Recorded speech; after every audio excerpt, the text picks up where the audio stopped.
En esta ocasión tenemos la oportunidad de platicar con el presidente del Partido Acción Nacional en la Ciudad de México, Andrés Ataide Rubiolo, para platicar sobre pues estas múltiples crisis por las que está atravesando la Ciudad de México. Por un lado, el tema hospitalario que no deja de preocupar y de poner a la opinión pública serios cuestionamientos sobre el manejo de la pandemia, se suma el tema de la movilidad y por supuesto también el tema de la reactivación económica, que ha sido también un tema muy relevante para la ciudadanía. Andrés, un gusto saludarte en Agencia Central de Noticias. Buenas tardes, bienvenido. Hola, ¿qué tal? Muy buenas tardes. Agradecerte, por supuesto, la oportunidad, el espacio, desearte feliz año y también a todas y a todos los que nos escuchan. Es un arranque de Muchísimas año gracias complicado, también. pero hay que darle, hay que darle.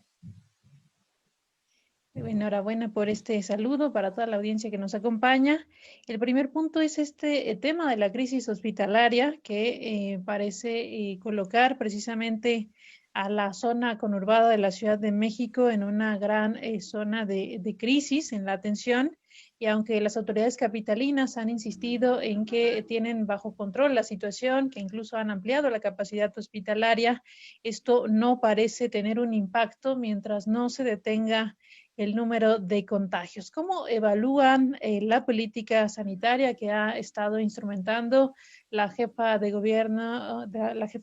Claudia Sheinbaum, Andrés? Claro que sí, mira, como todo en la vida,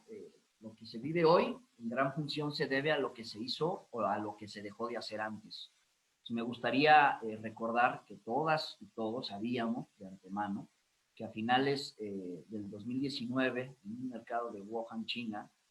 justamente brotó el virus del COVID y que iba a llegar tarde que temprano al continente americano y por supuesto incluido nuestro país e incluida la capital del mismo. Y no hay que olvidar, por tanto, que el gobierno que encabeza hoy la doctora Sheinbaum permitió de manera irresponsable la realización de distintas actividades y que muchas de ellas eran masivas, como lo fue el concierto de Vive Latino, que no hay que olvidar que ocasionó la pérdida de vidas, sobre todo de personal de la Secretaría de Seguridad Ciudadana.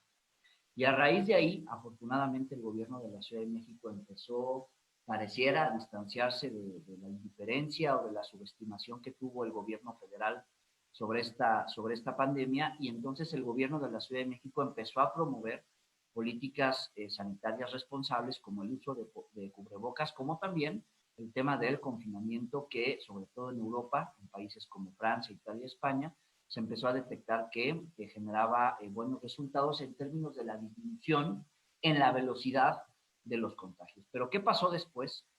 Lo que hoy a todas luces es una realidad es que el gobierno de la Ciudad de México posteriormente tomó medidas que no solamente provocaron una crisis mucho más profunda económica en materia de crecimiento del desempleo, sino que también en la Ciudad de México hoy por hoy somos lamentablemente el epicentro de la pandemia en el país. Y además quiero dar otro dato que es sumamente poderoso y lamentablemente revelador. La Ciudad de México es la ciudad en el mundo que mayor tasa, que mayor exceso de mortalidad tenemos, es decir, que el gobierno de la Ciudad de México ha venido ocultando, maquillando, subestimando el número real de personas fallecidas que tenemos aquí en la Ciudad de México. ¿Qué es lo que ha venido pasando además a raíz de eso? Que no solamente tenemos la mayor cantidad de contagios, la mayor cantidad de personas fallecidas, también ya una tasa de hospitalización suficientemente llamativa que supera el 90%, sino que además ya vemos un gobierno de la ciudad rebasado y que por supuesto no ha salido a reconocer que las medidas que en su momento tomó y que parecía tenían buen rumbo, hoy por hoy más bien ya nos tienen en una situación, como tú bien lo dijiste, de crisis, y que si a eso le sumamos la otra, que es la económica, y si a eso le sumamos la irresponsabilidad en el mantenimiento del transporte público, que en estos últimos días se ha visto reflejado en el metro, pues estamos viviendo en la Ciudad de México, pues lo que yo le llamaría la tormenta perfecta.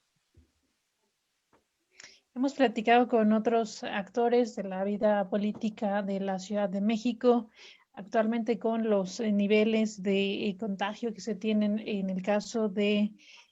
puntos específicos de la ciudad, Iztapalapa, la Gustavo Amadero, un poco en el sentido de estos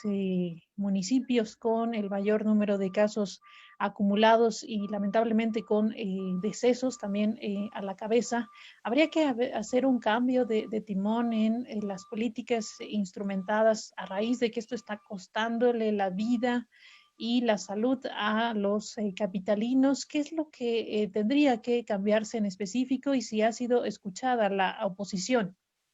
Me parece que tocas un punto medular, porque así como en esta brevísima reseña en donde te decía que el gobierno comenzó con el pie chueco el manejo de la pandemia y que luego parecía rectificaba, nuevamente el punto de inflexión donde el gobierno perdió el control y que lejos de dominar la pandemia como lo manifestaron tanto el gobierno federal como el gobierno de la ciudad, el punto de inflexión donde se perdió todo fue cuando la doctora Sheinbaum personalmente le pidió al Congreso de la ciudad que se aprobara la llamada ley Sheinbaum, que además de haberse aprobado en lo oscurito y de manera ilegal, se supone iba a servir para que el gobierno de la ciudad pudiera reorientar gasto público sin punto de vista, sin observación, sin comentarios siquiera del Congreso de la ciudad, iba a poder reorientar gasto público para entender esta crisis sanitaria, económica, que hoy por hoy seguimos viviendo. ¿Cuál fue el resultado? Que en los propios datos oficiales, la propia Secretaría de Administración y Finanzas del gobierno capitalino reconoce que lo que pudieron reorientar del presupuesto del año pasado, del presupuesto del 2020, fue menos del 1%. Entonces, eso que han venido diciendo y presumiendo del incremento de camas, que han logrado hacer convenios con quizá parte del sector privado que tiene que ver con la atención médica, pues lamentablemente no alcanza. Y no alcanza porque además de que han maquillado y han mentido sobre distintas cifras, respondiendo a tu último comentario, el gobierno de la Ciudad de México se ha caracterizado dentro de muchas otras cosas por tener oídos sordos. El PAN de la Ciudad de México no solamente ha querido señalar o observar lo que desde nuestro punto de vista el gobierno de la ciudad ha hecho mal o de lo que ha dejado de hacer, sino que desde marzo del año pasado le presentamos una ficha, un documento técnico en donde intervinieron especialistas en temas económicos y de salud. Y le sugeríamos al gobierno de la ciudad emitir distintas políticas públicas que tenían que ver para poder sustentar el confinamiento social, para poder justamente asegurar que las personas no saliéramos de nuestras casas, que tenían que ver, no hay que inventar el hilo negro, con emitir políticas subsidiarias a familias y empresas, que tenían que ver quizá no con perdonar o con suspender, pero sí con condonar temporalmente impuestos sobre el predial, por ejemplo, que es a las familias, que tenía que ver con posponer el cobro al impuesto sobre nómina dirigido a las empresas, que tenía que ver con posponer el cobro al impuesto al hospedaje para el sector turístico, que es uno de los pilares, una de las principales actividades económicas que sostiene a la Ciudad de México. ¿Y qué es lo que hizo el gobierno de la ciudad? Oídos sordos. No hizo caso, no escuchó, mucha soberbia, en donde solamente la jefa de gobierno y su círculo cercano creen saberlo todo, y las consecuencias hoy lo tenemos. Hoy tenemos a un sector restaurantero que definitivamente ha decidido rebelarse, no por gusto ni por placer,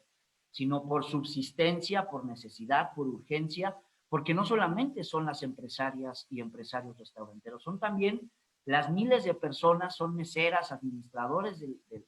los propios restaurantes y de los cuales dependen muchísimas familias sus ingresos. Y que hoy entonces el gobierno quiera salir al quite, pues no solamente es retardado, sino que también ya es insuficiente. La crisis en la que hoy está inmersa la Ciudad de México, tanto sanitaria como económica, tiene una sola responsable, y es la doctora Sheinbaum, es el gobierno que ella encabeza, son las diputadas y diputados de su partido, porque además, como tú bien decías, y con esto concluyo esta intervención, las demarcaciones, las alcaldías que más sufren son justamente las alcaldías que son gobernadas por Morena. Demarcaciones como Iztapalapa, como Gustavo Amadero, como Tlalpan, como Cuauhtémoc, son las demarcaciones en donde no solamente tenemos mayor tasa de contagio, sino lamentablemente también mayor tasa de mortalidad. Pues nosotros desde el PAN de la Ciudad de México no queremos caer en ser la oposición tradicional de decir no a todo. Nosotros nos hemos interesado y preocupado por llevarle propuestas al gobierno de la Ciudad de México y por supuesto aprovecho tu espacio para seguir extendiendo la mano al gobierno de la Ciudad de México porque hoy por hoy, hoy más que nunca, a nadie nos conviene que el gobierno no decida. Pasando también al tema que nos ocupa en el caso de la crisis, estas múltiples crisis que vive la Ciudad de México, está el tema del metro. Y ahí hay toda una serie de cuestionamientos desde la capacidad como funcionarios públicos, pero también el tema de los recursos y por supuesto también de la continuidad, porque el metro pues prácticamente ha sido operado por el mismo grupo político al que pertenecen pues prácticamente los hoy gobernantes. ¿Qué es lo más urgente en este tema para darle una atención de fondo? Primero, yo solo soy la directora del metro, decía hace poco Florencia Serranía. Yo solo soy la directora del metro y en una comparecencia con el Congreso de la Ciudad de México reconocía que ella además asumía doble cargo, doble cachucha dentro de la organización eh, del metro, dentro del organigrama. Y eso evidentemente, además de violar múltiples disposiciones normativas respecto al servicio público, pues nos deja muy claro que la responsable es justamente ella. Y no hay que olvidar que durante esta gestión, durante esta administración, la que encabeza la doctora Sheinbaum y Serranía, es cuando más accidentes ha tenido. Pero esto tiene una razón de ser.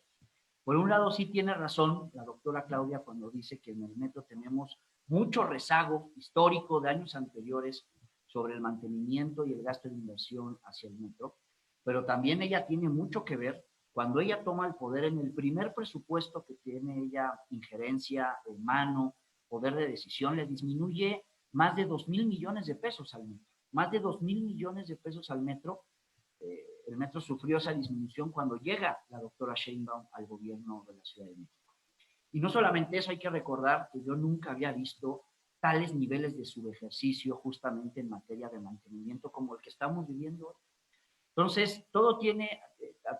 toda acción corresponde una reacción. En este caso, más bien, estamos observando una inacción en materia de mantenimiento y de gasto de inversión dirigido no solamente al metro, sino en general al transporte público. Nos prometieron, no solamente la doctora Claudia, sino también hoy el que es secretario de Movilidad, Andrés Layuz, todo un mecanismo, toda una política de movilidad que iba a integrar a todas las modalidades de transporte público en la Ciudad de México, pero que también iba a haber un ejercicio de inversión histórica. Y yo le pregunto hoy a las usuarias y a los usuarios de los camiones, del metro, y a quienes eran usuarias y usuarios de muchas líneas de bicicletas en la ciudad que este gobierno ha decidido quitar para evitar la competencia y más bien monopolizar ese servicio, si las promesas han sido cumplidas. La respuesta, me parece, no me dejarán mentir tristemente, es que no. Y ante las terribles situaciones que hemos visto, no solamente el día de ayer con un tren que particularmente se descarriló, sino también con lo que sucedió hace 3 días, pues la respuesta de nosotros, por supuesto, va a ser denunciar penalmente a quien resulte responsable de lo que ha sucedido en el metro. No es la primera vez que el PAN de la Ciudad de México exige al gobierno de la ciudad la renuncia de Florencia. Lo hicimos ya el año pasado por lo que sucedió en Tacubaya, porque la inoperancia, la lentitud, la soberbia y sobre todo la incapacidad, pues le está costando vidas a la ciudad y particularmente a usuarias y a usuarios del transporte público. Por último, no quisiera despedir esta comunicación, pero seguramente será tema de una futura invitación. Andrés, este tema también del proceso electoral que ya también está en marcha en la Ciudad de México, en donde los comicios estarán en el tema de los diputados locales, de las diputaciones federales, las alcaldías, y el PAN va en alianza, como se ha anunciado a nivel nacional. ¿Cómo va precisamente esta alianza de manera breve antes de despedir esta comunicación y si nos compartes algo al respecto y en una futura conversación ampliarlo para la audiencia? Claro que sí. La idea para la Ciudad de México es, en efecto, en lo federal. En la Ciudad de México hay 24 distritos electorales federales y ya se acordó ir en 20 de los 24 juntos, en una coalición electoral. En la Ciudad de México nos vamos a presentar en la otra modalidad que tiene las alianzas de partidos políticos. No nos vamos a presentar como coalición, sino más bien nos vamos a presentar como candidatura común. Desde el punto de vista del PAN de la Ciudad de México, consideramos que la figura de candidatura común tiene muchísimas ventajas, pero quizá la principal es que cada fuerza política, cada partido político pueda presentar su propia plataforma. Para mí es muy importante que el PAN de la Ciudad de México pueda hacer campaña con su plataforma, con apego a su historia, a su identidad y por supuesto siéndole muy leal a sus electores, pero también el poder entender que hoy el bien mayor, más allá del PAN, del PRI, del PRD o del propio Morena, hoy el bien mayor es equilibrar el poder público en la Ciudad de México. Hoy hay un partido político que no lo ganó todo, pero que sí lo ganó casi todo, tiene la mayoría de las alcaldías, ganó el gobierno de la ciudad con la doctora Claudia, tiene la presidencia de la República, mayoría en la Cámara de Diputados, mayoría en la Cámara de Senadores, y ganaron bien, ganaron en la urna. Yo soy de la idea que la oposición, si quiere hacer valer su presencia, tiene que también ganar en la urna. Tenemos que hacerlo de manera democrática. Y sobre todo, hemos visto que esta hiperconcentración del poder en un modelo de gobierno que claramente busca esquinar, mermar, incluso desaparecer a medios de comunicación críticos, a partidos políticos de oposición, a órganos autónomos, es justamente gracias a esa hiperconcentración del poder. Para mí hoy lo más importante, yo así le llamo al 2021, es la última llamada para poder frenar o detener a un modelo de gobierno así, autoritario, populista, pero en donde la gran cualidad también de la candidatura común es que no es solamente presentarnos para quitar a unos y poner a otros. La esencia, lo que estamos buscando en la Ciudad de México no es que nosotros existamos en razón de que el otro no exista o exista en menor medida. El reto de nosotros en esta figura de candidatura común en la ciudad es sí equilibrar el poder público en la ciudad, porque si no hacen cosas como la ley Sheinbaum o iniciativas como el de no vender cerveza fría y muchas otras locuras e irracionalidades, sino presentar más bien propuestas, alternativas, porque lo que estoy seguro queremos todas y todos los que vivimos en la ciudad son mejores gobiernos. Y por eso yo no me canso de presumir que el mejor gobierno que hay en la Ciudad de México es el de Benito Juárez. No lo digo yo como presidente del PAN, lo dicen todos los estudios, todas las encuestas. Nuestro alcalde Taboada siempre está un paso adelante, siempre innovando, siempre dando resultados, y eso es lo que queremos llevar al resto de la ciudad, y para eso estamos trabajando desde ya, para recuperar la confianza de las y los vecinos de la Ciudad de México. Andrés, pues te agradecemos muchísimo esta comunicación y estamos atentos para esta otra conversación más adelante. Gracias por el tiempo y